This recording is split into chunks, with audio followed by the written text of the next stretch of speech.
안녕하세요, 하이스토리입니다. 이번 이야기는 로마 공화정 말기 뛰어난 정치가였던 율리우스 카이사르에 대한 이야기입니다. 율리우스 카이사르는 로마 귀족 가문에서 태어났습니다. 미의 여신 비너스의 자손을 자칭하는 유서 깊은 가문이었지만 정치적으로는 그다지 큰 힘을 가지고 있지 못했습니다. 오히려 그의 외가 쪽이 큰 힘을 가지고 있었죠. 카이사르의 청년 시절에는 민중들의 지지를 받는 민중파와 원로원의 중심으로 한 귀족 세력의 지지를 받는 벌족파가 대립하고 있었습니다. 민중파의 대표로는 카이사르의 고모부인 가이우스 마리우스, 카이사르의 장인인 킨나였으며 벌족파의 수장은 술라였습니다. 민중파를 지지했던 카이사르는 벌족파의 득세로 인해 살생부의 이름이 오르게 되며 로마 밖으로 도망치게 됩니다. 로마에서 도망친 카이사르는 군에 입대하여 수년간 군인으로서의 경력을 쌓았고 이후 벌족파의 수장인 술라가 사망하자 로마로 다시 되돌아오게 됩니다. 로마로 돌아온 그는 청년 시절 받은 좋은 교육과 타고난 언변, 그리고 로마 밖을 떠돌며 얻은 경험으로 명성을 얻기 시작합니다.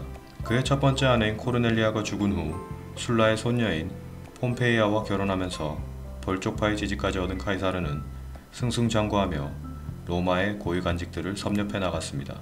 또한 고모부인 가이우스 마리우스의 영향으로 그는 민심을 파악하는 능력이 출중했으며 그로 인해 민중과 친근한 입장에서 정책들을 내놓아 그의 인기는 더 높아져만 갔습니다.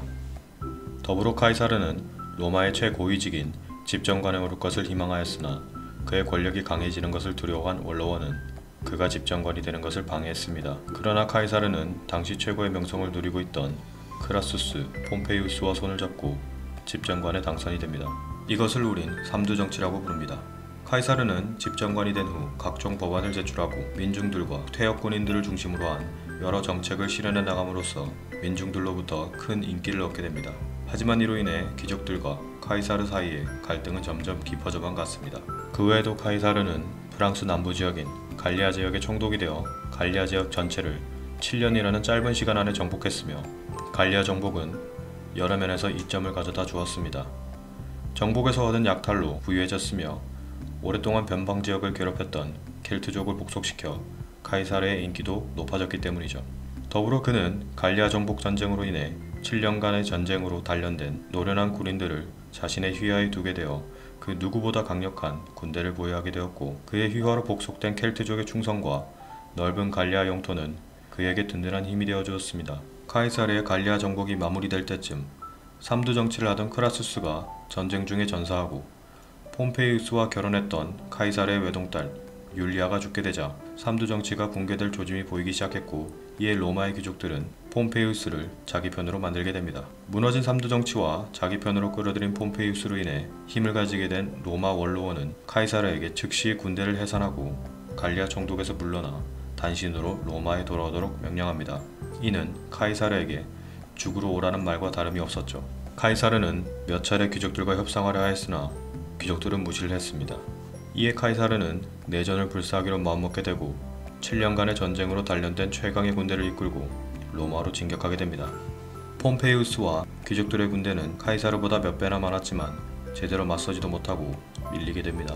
이에 폼페이우스는 이집트로 가 그를 지지하는 세력인 이집트의 왕 톨레마이오스 13세의 도움을 받아 분란을 도모하려 하지만 이집트의 왕은 이미 전세가 카이사르 쪽으로 기운 것을 보고 부활을 시켜 그를 죽이도록 합니다. 카이사르는 폼페이우스를 쫓아 이집트로 오게 되고 자신의 사위이자 옛 친구인 그의 시신을 보며 눈물을 흘렸다고 전해집니다.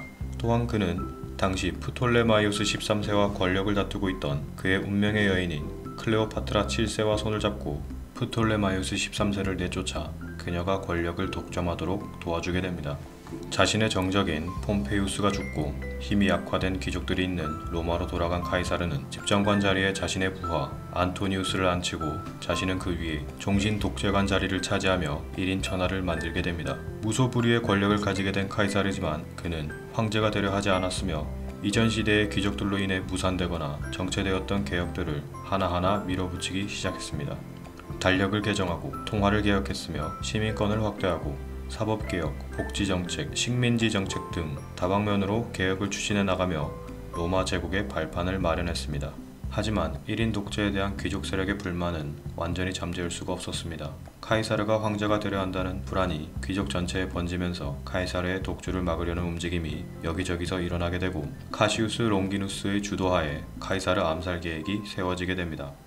운명의 날, 카이사르는 원로원 회의장으로 들어가는 회랑 앞에서 14명의 귀족들에게 둘러싸이게 되고 그들은 옷섭에 숨겨두었던 단도를 꺼내 무차별적으로 그를 찔렀으며 카이사르는 총 23곳의 상처를 입고 쓰러지게 됩니다.